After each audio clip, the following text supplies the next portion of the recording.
Un saludo muy cordial para todos los hermanos esta noche en el nombre del Señor Jesucristo. Dice el Salmo 25: A ti, oh Jehová, levantaré mi alma. Dios mío, en ti confío. No sea yo avergonzado. No se alegren de mí mis enemigos. Ciertamente ninguno de cuantos esperan en ti será confundido. Serán avergonzados los que se rebelan sin causa. Muéstrame, oh Jehová, tus caminos y enséñame tus sendas. Encamíname en tu verdad y enséñame, porque tú eres el Dios de mi salvación. En ti he esperado todo el día.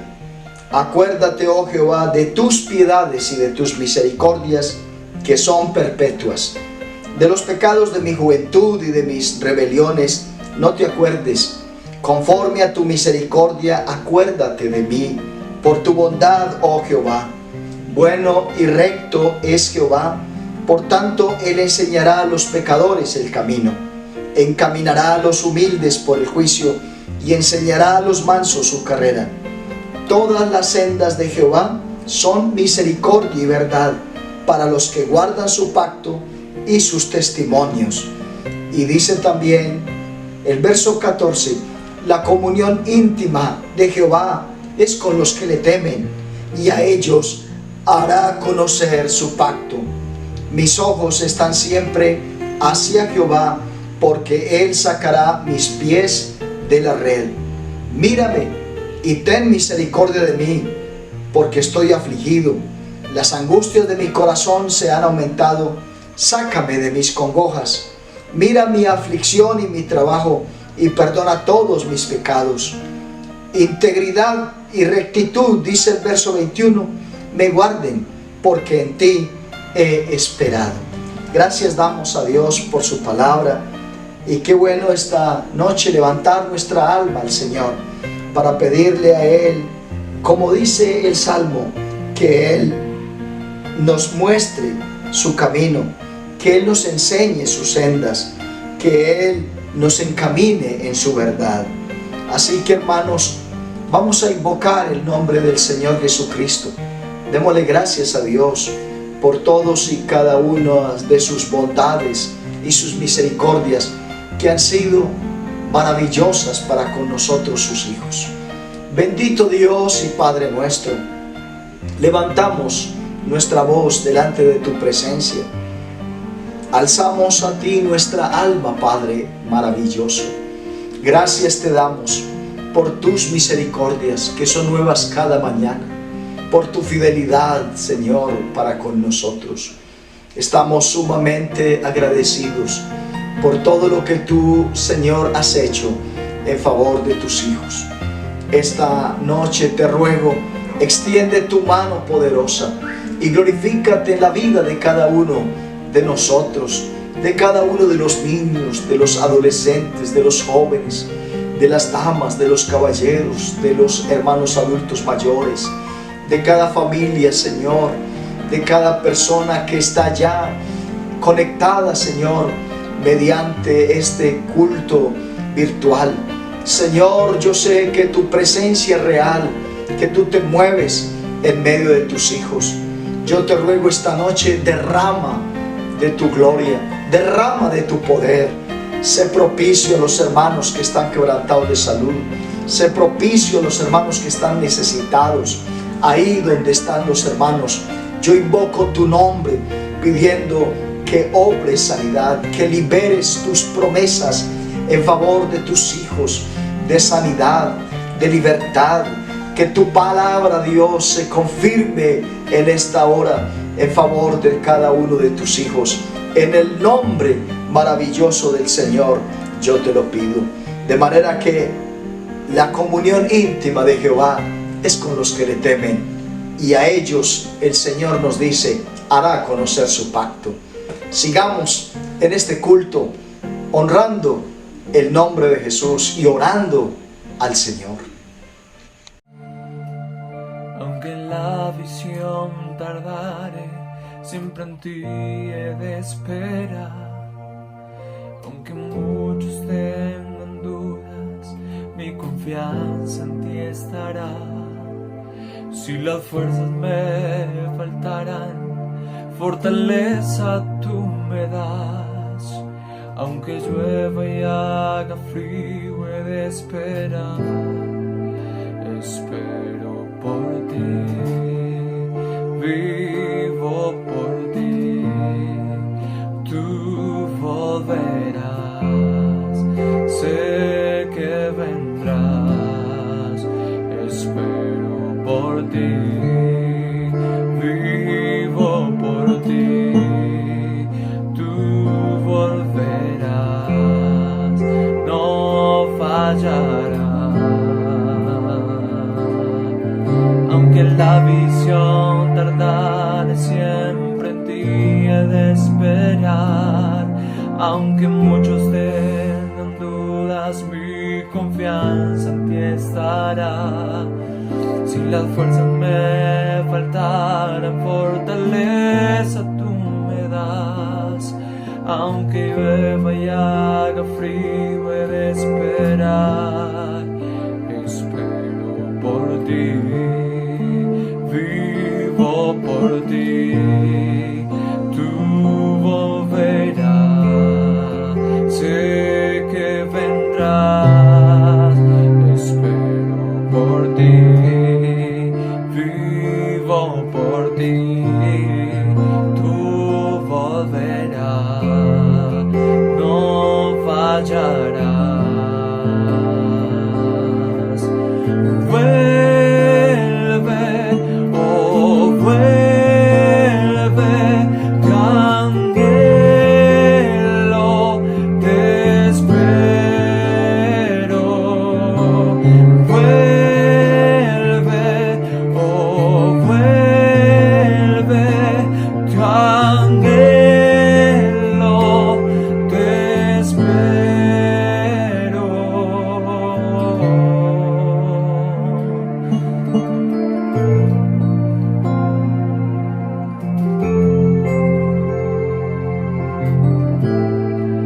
Espero por ti, vivo por ti. Tú volverás, sé que vendrás. Espero por ti, vivo por ti. Tú volverás, no fallarás.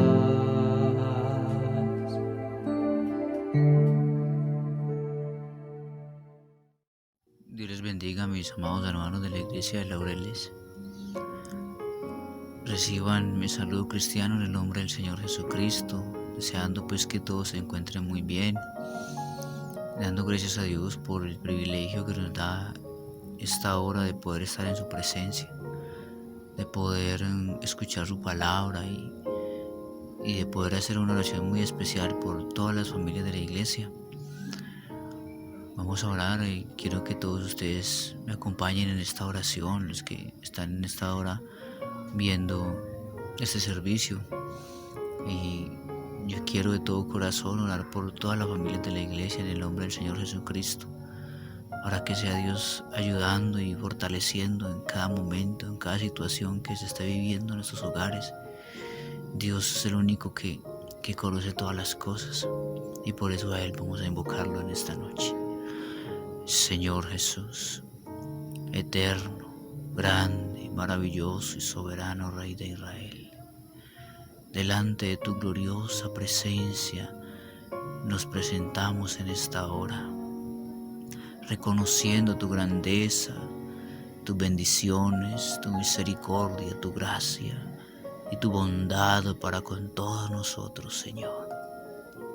Sabiendo, Dios mío, que somos necesitados de ti, Padre Santo, que sin ti nada somos, que sin ti nada valemos, amado Jesús.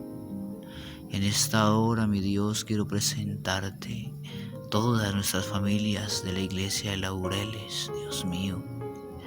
Quiero que seas tú, Señor Jesús, enviando tu bendición, enviando fortaleza, enviando sanidad, Dios mío, enviando la solución a cada situación que se esté viviendo, Dios. Tú sabes, Dios mío, qué es lo que hay en cada casa, en cada familia, Señor. Te ruego, Padre Santo, que te glorifiques poderosamente en el nombre maravilloso de Jesús de Nazaret. Te lo ruego en esta hora, Padre Santo. Amén y amén. Dios los bendiga, hermanos de Laureles, en esta noche.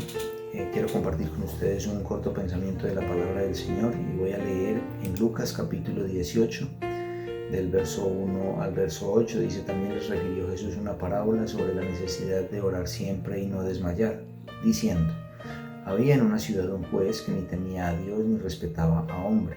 Había también en aquella ciudad una viuda, la cual venía a él diciendo: hazme justicia de mi adversario. Y él no quiso por algún tiempo, pero después de esto dijo dentro de sí: aunque ni temo a Dios ni tengo respeto a hombre, sin embargo, porque esta viuda me es molesta, le haré justicia, no sea que viniendo de continuo me agote la paciencia. Y dijo el Señor: oíd lo que dijo el juez injusto. ¿Y acaso Dios no hará justicia a sus escogidos que claman a él día y noche? ¿Se tardará en responderles? Os digo que pronto les hará justicia, pero cuando el Hijo del Hombre venga, ¿hallará fe en la tierra? Y dice la palabra del Señor también en Mateo 24:13: mas el que persevere hasta el fin, este será salvo.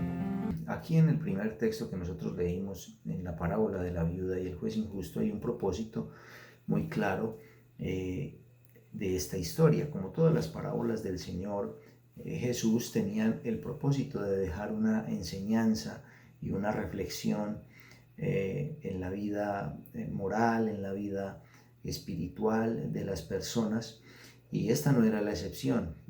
El propósito que tenía esta parábola era concientizar a las personas sobre la necesidad de orar siempre y no desmayar, es decir, sobre la necesidad de ser constantes y de no decaer y de no interrumpir y de no, dudar, de no desconfiar, sino de siempre continuar con esa misma confianza, esa necesidad que dice el versículo 1 del capítulo 18, necesidad de orar siempre, es un llamado a la continua oración, que no es otra cosa que nuestra comunicación con Dios. Y si nosotros tenemos una continua comunicación con Dios, pues nuestro vínculo con el Señor cada vez será más fuerte. Y si tenemos un vínculo con el Señor fuerte, entonces nuestras bases estarán firmes y nuestra fe estará siempre sana y podremos tener una vida de confianza plena en el Señor, esperando continuamente en el Señor sin dudar. Esto evitará que nosotros tengamos los comunes altibajos que a veces tenemos en nuestra fe y que a veces nos hacen retroceder o nos hacen pausar de alguna forma el propósito que Dios tiene en nuestra vida. Perseverar no es fácil. Mantenerse constante en algo no es tan sencillo como nosotros a veces lo queremos ver o como queremos que sea. El ser humano es por naturaleza impaciente. Nosotros queremos las cosas ya. Una de las grandes enseñanzas que nos ha dejado la pandemia actual es que nos ha enseñado a tener paciencia, porque ya a todo lugar donde usted va, a todo establecimiento comercial donde usted va, sea un supermercado, sea un almacén, sea a una entidad pública, sea a un banco, en todo lugar donde usted va hay que hacer filas y la gente no le gusta hacer fila. Usted escucha a las personas cuando dicen: no me gusta ir a reclamar los medicamentos a tal parte porque siempre hay unas filas inmensamente largas. Pues resulta de que ahora hay filas para todo. Entonces la gente ha tenido que aprender la paciencia, ha tenido que aprender a ser paciente y a esperar, Y si nosotros en lo que es humano y secular tenemos que esperar y no podemos a veces saltarnos el conducto, quisiéramos todos entrar al supermercado cuando llegamos, pero nos toca pararnos afuera y hacer la fila así esté haciendo sol o tal vez así esté brisando, y tenemos que esperar y no podemos adelantarnos a los demás ni podemos pasarnos el control de un vigilante o de un portero que esté allí haciendo el control de ingreso a este lugar. Entonces mire cómo nosotros nos adaptamos para las situaciones propias de los seres humanos y de nuestra vida social, pero a veces nos cuesta en lo espiritual tener esa paciencia, tener esa capacidad de esperar en Dios y de perseverar en nuestra fe, en nuestra confianza, en nuestra oración, en todo lo que tiene que ver con nuestra vida devocional y nuestra relación con Dios.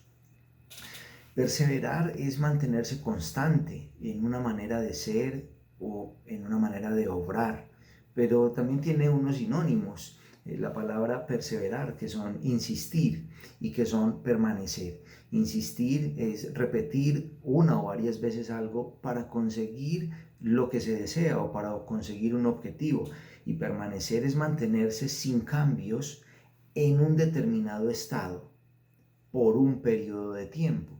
Entonces lo que el Señor nos está diciendo aquí en este texto es precisamente eso, es que nos mantengamos firmes en la oración independientemente de la situación adversa que tengamos.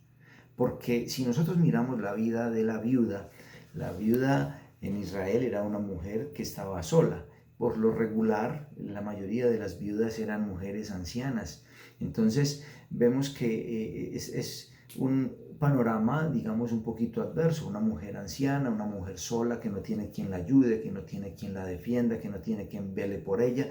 Y aún así, sumado a eso, da con un juez que realmente era una persona totalmente despreocupada por las situaciones de los ciudadanos. Él no le interesaba y él lo deja claro. Él dice: yo no respeto a hombre y tampoco temo a Dios, es decir, yo hago lo que quiero y a esta mujer la atenderé cuando quiera. Pero esta mujer entendió bien lo que era perseverar y nos deja una enseñanza tremenda, tanto que el Señor toma las palabras del juez y dice: miren lo que dijo el juez, pero aún así la mujer no desmayó, no desfalleció en su propósito, sino que insistió tanto que hizo que este hombre actuara y cambiara su forma de pensar y cambiara su forma de tratar a las personas, y decidió hacerle justicia. Así es como nosotros tenemos que actuar en la vida cristiana.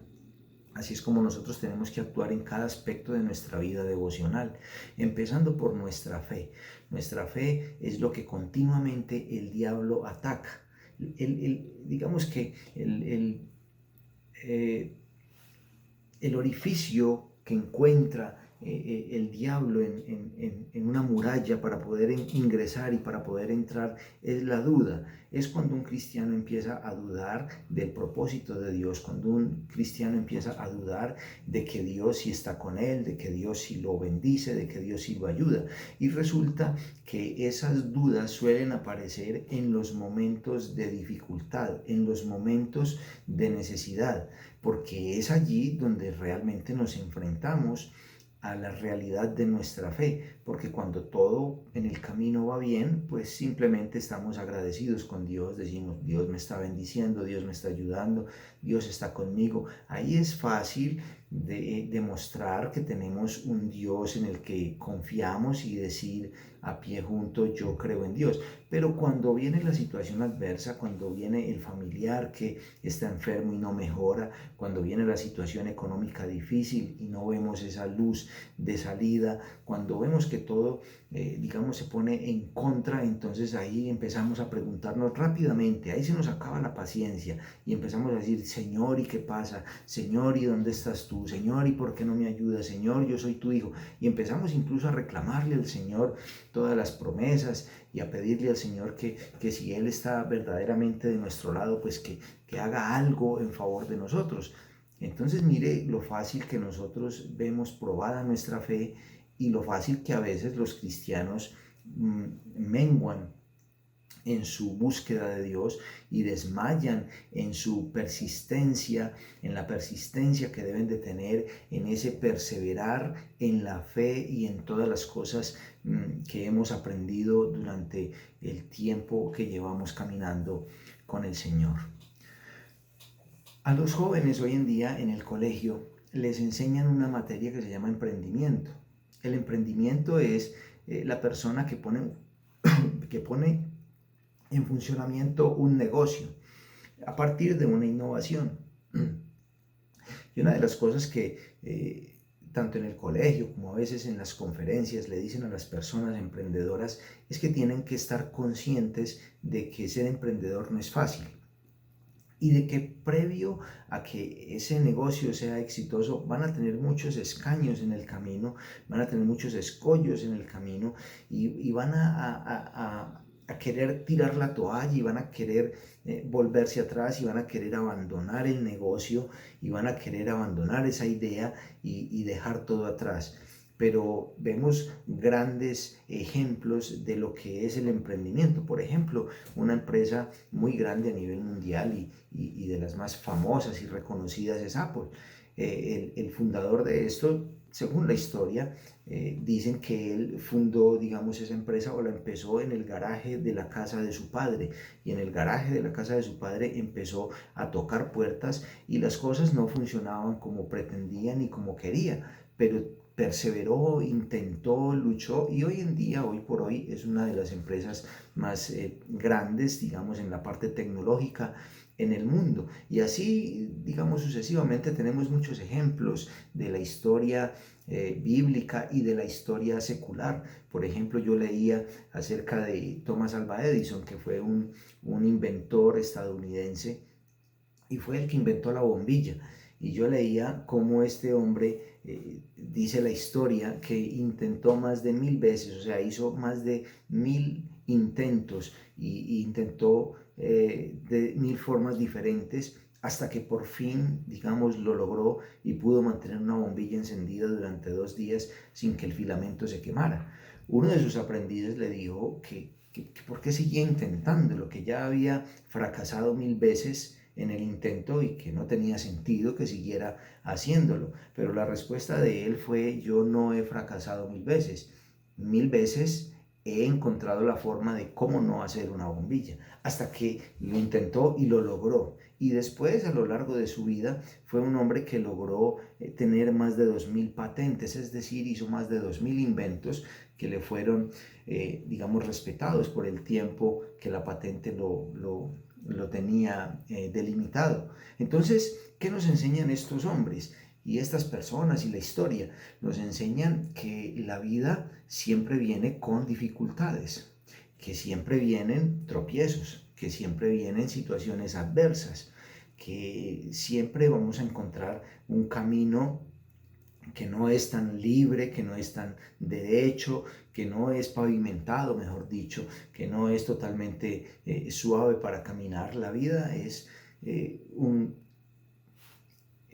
continuo moverse entre situaciones adversas y situaciones buenas, entre situaciones de alegría y de tristeza, de abundancia y de escasez. Y así es que el ser humano, digamos, encuentra el sentido de la vida. Si todas las cosas fueran fáciles, nosotros vemos también ejemplos de personas que han tenido todo en la vida, que han tenido una posición económica muy favorable, tal vez desde su niñez, tal vez desde su familia, venía una posición económica sólida y tuvieron todo económicamente y fueron a las mejores escuelas, a las mejores universidades y tuvieron todos los bienes materiales que quisieron, pero son personas que no le han encontrado sentido a la vida. Muchos de ellos hasta se han quitado la vida porque nunca han tenido una dificultad, porque nunca han tenido cómo formar un carácter, como no han aprendido a conseguir las cosas con su propio esfuerzo, no han aprendido a valorar las cosas en la vida, no le han encontrado sentido y sabor a las cosas que se logran conseguir a veces con esfuerzo. Entonces, hermanos, lo que quiero decirles es que nosotros tenemos una vida cristiana en la que el Señor jamás nos prometió que nosotros no íbamos a tener dificultades. Por el contrario, el Señor lo dijo claramente: en el mundo tendréis aflicción, pero confiad, yo he vencido al mundo. Es decir, el mundo es un lugar en el que vamos a encontrar aflicción de muchas maneras y de muchas formas. Lo que nosotros tenemos siempre que tener presente es que nosotros tenemos un respaldo, es que nosotros tenemos un Dios que está detrás de nosotros, que está adelante de nosotros, que está al lado de nosotros, que está sobre nosotros, que siempre está ahí presto para ayudarnos y para bendecirnos. Nosotros vemos en el ejemplo del pueblo de Israel cuando salió de Egipto, cómo Dios estuvo durante todo el camino, bendiciendo y guardando ese pueblo. Y ellos, pese a ver continuamente la mano de Dios, dudaban continuamente del Señor. Ellos llegaron a Mara y bebieron el agua y estaba amarga. Entonces inmediatamente fueron donde Moisés a decirle: a esto nos trajo el Señor, a morir de sed en el desierto, porque esa agua no se puede beber. Y el Señor le dijo: Moisés, corta un palo y tíralo a las aguas, y las aguas se endulzaron. Y de esa forma y de muchas otras, entonces vino el Señor con pan del cielo, trajo codornices, sacó agua de la roca y les mostró de todas las maneras posibles que Él estaba con ellos. Pero ese pueblo no entendió el hecho de tener un Dios proveedor, un Dios que los cuidaba, y siempre estaban anhelando volver a Egipto. Hermano, nosotros tenemos un Dios proveedor, nosotros tenemos un Dios sanador, nosotros tenemos un Dios que bendice, nosotros tenemos un Dios que está siempre pendiente de nosotros, pero nosotros no tenemos un Padre alcahuete. Porque a veces nosotros nos confundimos y creemos que porque Jesucristo es Dios Todopoderoso y que porque es nuestro Padre y nosotros somos sus hijos, y que por el hecho de ser sus hijos tenemos derecho a todo lo que tiene el Padre, que es cierto. Entonces es simplemente abrir la boca y pedir, y el Señor inmediatamente va a desplegar lo que nosotros le estemos pidiendo, y eso va a llegar. Y no sucede así, ni siquiera sucede así en la vida real, ni en la vida de los seres humanos. Yo muchas veces tengo la oportunidad de darle algo a mi hijo, pero no se lo doy porque tiene que aprender que no es en todo momento que se pueden las cosas. Hace poco le voy a poner un ejemplo.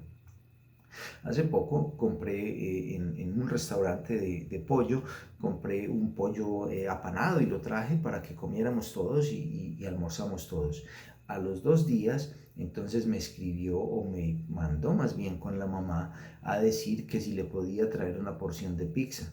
Entonces le contesté a la mamá, le dije: dígale que hace 2 días estuvo comiendo pollo del que a él le gusta, entonces no puedo llevarle pizza hoy. Y mire un ejemplo tan coloquial de la vida práctica, cómo lo podemos llevar a lo que es la vida espiritual. Nosotros también tenemos un Padre, pero mal haría el Señor si cada que nosotros levantamos las manos, entonces el Señor se deja venir ahí con la bendición y con la respuesta inmediata. ¿Eso qué nos enseñaría a nosotros?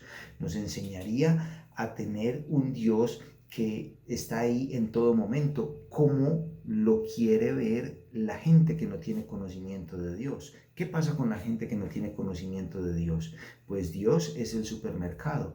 Tiembla y la gente dice: ay Señor. Llueve y la gente dice: ay Señor.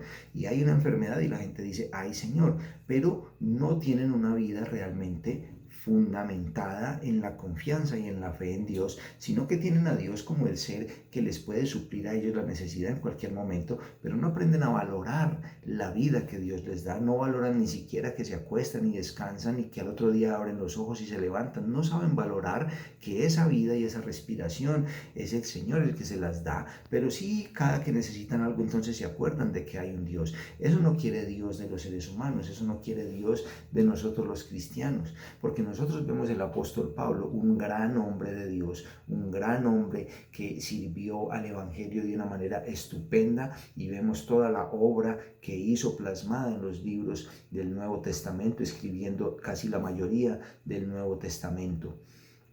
Y vemos un hombre diciendo: he aprendido a tener abundancia y también he aprendido a tener escasez. He estado en naufragios, he pasado hambres, he pasado necesidades, y uno no lo ve quejándose, y uno no lo ve desmayando en su fe, y uno no lo ve dudando de Dios. Él ha aprendido a confiar en Dios. Él ha aprendido a confiar en Dios en un barco que está a punto de naufragar porque la tormenta arrecia en el mar, y dice que la nave se destrozó y todos salieron flotando en la madera de la nave, porque de esa forma llegaron a la orilla. Pero él, antes de que eso se destruyera y eso ocurriera, dijo: Dios ya me dijo que todos íbamos a sobrevivir y que nada iba a pasar acá. Entonces uno vería a un hombre diciendo: ay, Señor, que no se rompa la nave, ay, Señor, que se calme la tormenta. No, él ha aprendido a estar confiado en Dios aún en medio de la tormenta, aún en medio de la adversidad, aún en medio de la dificultad. Y lo más maravilloso es que pudo ver la mano de Dios en esas situaciones difíciles. Mis hermanos, nosotros tenemos que aprender a ver a Dios en los momentos difíciles. Nosotros tenemos que aprender a ver la obra de Dios en los momentos de dificultad, en los momentos de escasez, en los momentos de enfermedad. Nosotros tenemos que aprender a perseverar, a no dejar de luchar por mantenernos fieles al Señor, por mantenernos firmes en el camino del Señor, por mantenernos firmes en la confianza que nosotros tenemos en el Señor. Mire lo que dice la palabra de Dios en Génesis 32, hablando de la historia de Jacob. Así quedó Jacob solo y luchó con él un varón hasta que rayaba el alba. Y cuando el varón vio que no podía con él, tocó en el sitio del encaje de su muslo y se descoyuntó el muslo de Jacob mientras con él luchaba. Y dijo: déjame, porque raya el alba. Y Jacob le respondió: no te dejaré si no me bendices. Y mire lo que dice el libro de Oseas en el capítulo 12, verso 4, hablando de Jacob. Dice: venció al ángel y prevaleció y lloró y le rogó, y en Betel lo halló. Entonces, ¿qué nos está mostrando a nosotros esto? Cuando nosotros leemos la historia de Génesis y vemos que dice que luchó con él un varón, nos imaginamos es como una pelea, nos imaginamos es como una lucha verdadera entre dos personas, entre un varón y otro varón. Pero lo que nos deja ver Oseas es otra faceta diferente de esa lucha. Esa lucha que Jacob tenía con ese varón era una lucha de agarrarse de él, de aferrarse de él, de no dejarlo pasar ese paso que le llamaban el vado de Jaboc, de no dejarlo pasar de un lado a otro, sino de obstruirle el camino, de no permitirle irse de ese lugar hasta que no obtuviera la bendición de él. Y yo me imagino a Jacob cansado en ese momento, porque fue una lucha de toda una noche, pero luchó toda una noche. Y usted me va a ayudar a pensar en algo en esta noche. ¿Usted cree que el ángel de Jehová no era capaz de vencer a Jacob? ¿No era capaz de vencer a Jacob? Es claro, es obvio que podía vencerlo. Solo tenía que tronar los dedos, solo tenía que moverlo con uno de sus dedos y lo iba a sacar del camino, y lo iba a sacar de la lucha, y lo iba a sacar de ese momento en el que estaban. Pero cuando la palabra de Dios nos está mostrando que Jacob venció al ángel, lo está llevando es al contexto de la insistencia, de la perseverancia que tuvo Jacob de no dejar al ángel pasar. Nos está entonces recordando el Señor a través de la historia de la viuda que la viuda no era más poderosa que el juez, que la viuda no tenía más influencia que el juez, que la viuda no era una mujer más importante que el juez, que la palabra de la viuda no era más valiosa y efectiva que la del juez.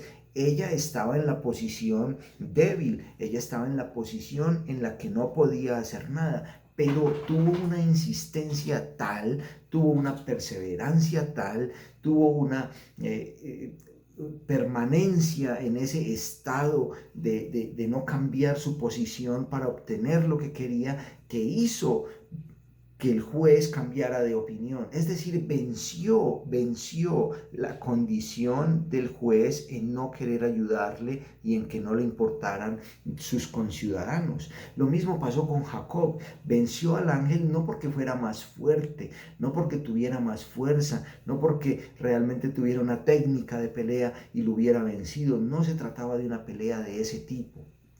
Lo que se trataba era de mirar qué tanto quería la bendición Jacob, y le demostró al ángel hasta qué punto él necesitaba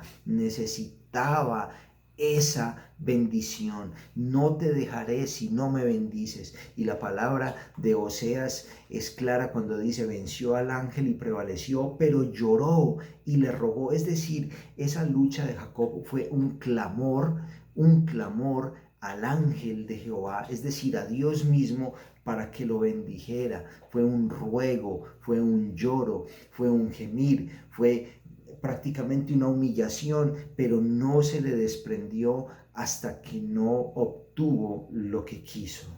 Mis hermanos, nosotros tenemos que aprender mucho de la palabra de Dios, tenemos que aprender mucho de los ejemplos que la Biblia nos deja, que Dios nos ha dejado plasmados, estos hombres que fueron los protagonistas de toda la palabra de Dios, y el Señor nos los ha dejado ahí para que nosotros los miremos y aprendamos de ellos y pongamos por obra esas cosas en nuestra vida, y que esas cosas nos ayuden a crecer y que nos ayuden a fortalecer nuestra fe y nuestra confianza en el Señor. Así que en el momento difícil, cuando la noche es más oscura, Jacob está aún luchando. Cuando ya empieza a amanecer, entonces él dice: ahora sí se me va a ir, y ahí es donde más fuerte se aferra, hasta que el ángel tiene que, dice la Biblia, tocar en el encaje de su muslo. Pero le pregunto algo: ¿lo soltó Jacob cuando el ángel lo hirió, cuando el ángel lo lastimó, cuando el ángel lo desarmó, cuando el ángel le quitó la posibilidad de luchar? Ya no se podía sostener en pie porque estaba cojeando, pero no lo soltó. Aún estando cojo, siguió luchando. Hermanos, aunque estemos en la situación más difícil, aunque estemos en la situación más adversa, aunque la noche parezca oscura, tranquilo, el alba ya viene, y el alba es nuestro Señor. Acuérdese que Él está con nosotros, Él es el sol de justicia, y Él es el que está dispuesto a ayudarnos y a bendecirnos en el momento que nosotros le pidamos a Él que nos ayude. Mire lo que dice la palabra de Dios: porque yo soy Jehová tu Dios, quien te sostiene de tu mano derecha y te dice: no temas, yo te ayudo. Y dice también la palabra del Señor de la siguiente manera: y tú vuelve a tu Dios, practica la misericordia y la justicia, y espera siempre en tu Dios. Salmo 27:14: espera al Señor, esfuérzate y aliéntese tu corazón. Sí, espera al Señor. Confía callado en el Señor y espérale con paciencia. Dice Salmo 37:7. Dice la palabra del Señor en Jeremías 14:22: ¿hay entre los ídolos de las naciones alguno que haga llover? ¿O pueden los cielos solos dar lluvia? ¿No eres tú, oh Señor, nuestro Dios? En ti pues esperamos, porque tú has hecho todas estas cosas. Guíame en tu verdad, dice el Salmo 25:5, y enséñame. Tú eres el Dios de mi salvación, en ti espero todo el día. Dice el Salmo 145: a ti miran los ojos de todos, y a su tiempo tú les das su alimento. Abres tu mano y sacias el deseo de todo ser viviente. Así que, mis hermanos, la palabra de Dios está llena de una cantidad de textos en los que el Señor nos muestra que es en Él en quien han confiado estos hombres de la Biblia, y que vieron el resultado de confiar en el Señor. Nosotros veremos el fruto, nosotros también veremos el fruto si aprendemos a confiar en el Señor, y veremos la victoria que Dios nos da, y sabremos que Dios es un Dios que cumple promesas, que bendice a su pueblo y que está presto para ayudarnos en todos los momentos. Pero necesitamos perseverar en la oración, en la confianza en Dios, no desmayar. Aunque todo parezca adverso, Él está ahí. Mi hermano, le digo algo: no hay nada que esté por fuera del control de nuestro Dios. Nada se le puede escapar. No hay ningún aspecto de nuestra vida que Él no pueda bendecir y que Él no pueda solucionar, y en el cual Él no pueda actuar, y en el cual Él no pueda operar. En cualquier aspecto de nuestra vida, El Señor tiene el poder para hacer que las cosas funcionen y las cosas se hagan a nuestro favor. Recuerde que a los que amamos a Dios, todas las cosas nos ayudan a bien, pero debemos confiar en el Señor y perseverar en Él.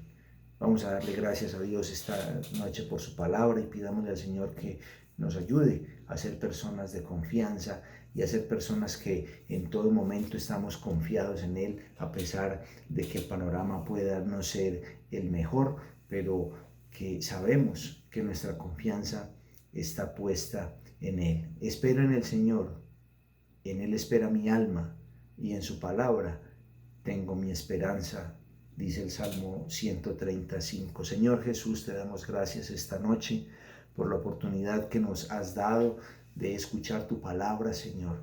Gracias por recordarnos que tú siempre estás allí, pendiente de nosotros, Señor, como nuestro Padre, como nuestro Dios.